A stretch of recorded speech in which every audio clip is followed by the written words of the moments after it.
உங்களுக்கு நிம்மதி உண்டாகுவதாக. தேவனுடைய இரக்கங்கள் அதிகமாவதாக. தேவன் என்ன சொல்றாங்கன்னா, எதுவும் உங்களை சேதப்படுத்தாது அப்படின்னு தேவன் சொல்றாங்க. ஓகேங்களாங்க? இது என்னை சேதப்படுத்திடுமோ, இதனால எனக்கு தீமை வந்துடுமோ, இதை நான் அழிச்சிடுமோ, எத்தனை பேர் அதனால கவலைப்பட்டுட்டு இருக்கீங்க? இல்லை, மிதிப்பீங்க. எதெல்லாம் நீங்கள் பயந்து நிற்கிறீங்களோ அதெல்லாம் இன்னைக்கு மிதிக்க போறீங்க. ஓகேங்களா? இயேசு என்ன சொல்றாங்கன்னா, சர்ப்பங்களையும் தேள்களையும் மிதிப்பீங்க. சத்ருவோடைய எல்லா வல்லமையும் நீங்க வெற்றி கொள்வீங்க. ஒரு கையில தேவன் அதிகாரத்தை கொடுக்குறாரு, இன்னொரு கையில வெற்றி. நம்மளுக்கு 2 கை இருக்குல்ல, ஒரு கையில வல்லமை அதிகாரம், இன்னொரு கையில வெற்றி கொடுக்குறாரு. உங்களுக்கு எதிராக எத்தனை பிரச்சனை நிற்குது, உங்களுக்கு எதிராக எத்தனை வியாதி நிற்குது, உங்களுக்கு எதிராக எத்தனை கடன் பிரச்சனை இருக்கு, வறுமை இருக்கு, அதெல்லாம் தேவன் மிதிக்க சொல்றாரு. உங்களுக்கு எதிராக நிற்கிற பிசாசின் கிரியைகள் எல்லாமே ஒன்றுமில்லாமல் போக போகுது. வெற்றி தான். ஓகேங்களாங்க?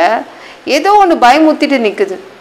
என் பையன் ஒரு இடத்துல கற்பாம்பூச்சி இருந்தா அந்த இடத்த விட்டு நகர கூட மாட்டான். அந்த கற்பாம்பூச்சியை அடித்து நான் அந்த செத்து போன கற்பாம்பூச்சியை அவன்கிட்ட காமிக்கணும். அப்படி காமிச்சாதான் அவன் அந்த இடத்துக்கு வருவான். அந்த மாதிரி தான் தேவன் சொல்றாங்க, நீங்களே மிதிங்க, பயப்படாதீங்க. இதுக்குமே பயப்படுறீங்களே, மிதிங்க, மிதிக்கிற அளவுக்கு உங்களுக்கு வல்லமை கொடுக்குறேன் அப்படின்னு சொல்றாங்க. இதெல்லாம் உங்க பயமுத்திட்டு இருக்கு. அந்த இடத்துக்கே நீங்க அந்த இடத்தை விட்டு நகராமே உட்கார்ந்துட்டு இருக்கீங்களே, அப்படி என்னங்க எது உங்களை பயமுத்துது? எதுவுமே உங்களை சேதப்படுத்தாது. அது ஒரு கற்பாம்பூச்சி இந்த மாதிரி தான்.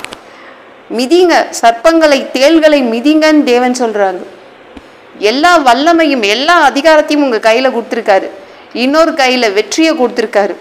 எதற்குமே பயப்படாதீங்க, பிசாசை வெற்றி கொள்ளுவீங்க. ஓகேங்களா? உங்களுக்கு எதிராக நிற்கும் அத்தனை வியாதி, அத்தனை எல்லாமே இன்னைக்கு வெற்றி தான். அத்தனையுமே தேவன் உங்களை வெற்றி கொள்ள சொல்றாரு, வல்லமையை கொடுத்துடுறாரு. ஓகேங்களாங்க? பூமியில் உள்ள அத்தனையுமே வெற்றி கொள்வதற்கு உங்களுக்கு அதிகாரம் கொடுத்துடுறாரு. என்னங்க, நான் தனியாக நிற்கிறேங்க, தனித்து விடப்பட்டுட்டேன், எனக்கு கூட யாரும் நிற்கலை, பணம் இல்லை, எனக்கு எந்த வல்லமையும் இல்லை, எந்த ஆள் செல்வாக்கும் இல்லை, அதனால தான் இன்னைக்கு அதிகாரத்தை கையில் கொடுத்துருக்காரு. எவ்வளோ உங்களுக்கு எதிராக நிற்கும் அத்தனை வல்லமையையும் நீங்கள் எதிர்த்து நிற்பீங்க. ஒன்றுமே இல்லாமல் போக போகுது, உங்களுக்கு தான் வெற்றி கிடைக்க போகுது. ஓகேங்களா? பயப்படாதீங்க. தனியாக நிற்கிறேன்னு சொல்லாதீங்க. பெரிய வல்லமையை, பெரிய அதிகாரத்தை உங்கள் கையில் கொடுத்துருக்காரு. ஓகேங்களாங்க? நம்ம தானியேலுக்கு எதிராக பெரிய பெரிய மந்திரிகள் எல்லாருமே, அந்த நாட்டில் உள்ள அத்தனை ஆஃபீஸர்ஸும் அத்தனை மினிஸ்டர்ஸும் அதிகாரிகளும் அவனுக்கு எதிராக நின்னாங்க. ஒன்றுமே புரியல, ராஜாவே பயந்துட்டார். இவங்க தானியேலை சாவடிச்சிருவாங்களோன்னு அழுதுட்டு இருந்தார் நைட் ஃபுல்லாக.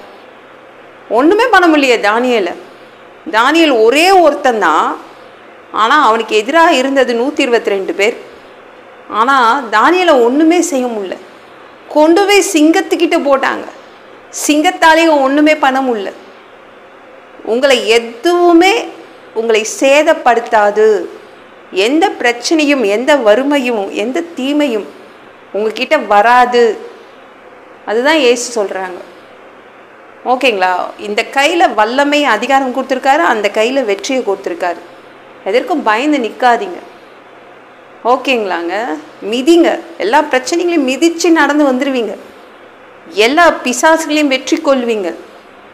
ஓகேங்களா? இந்த வீடியோ பிடிச்சிருந்துச்சுன்னா மற்றவங்களுக்கு ஷேர் பண்ண மறக்காதீங்க. கர்த்தர் தாமே உங்களை ஆசீர்வதிப்பாராக.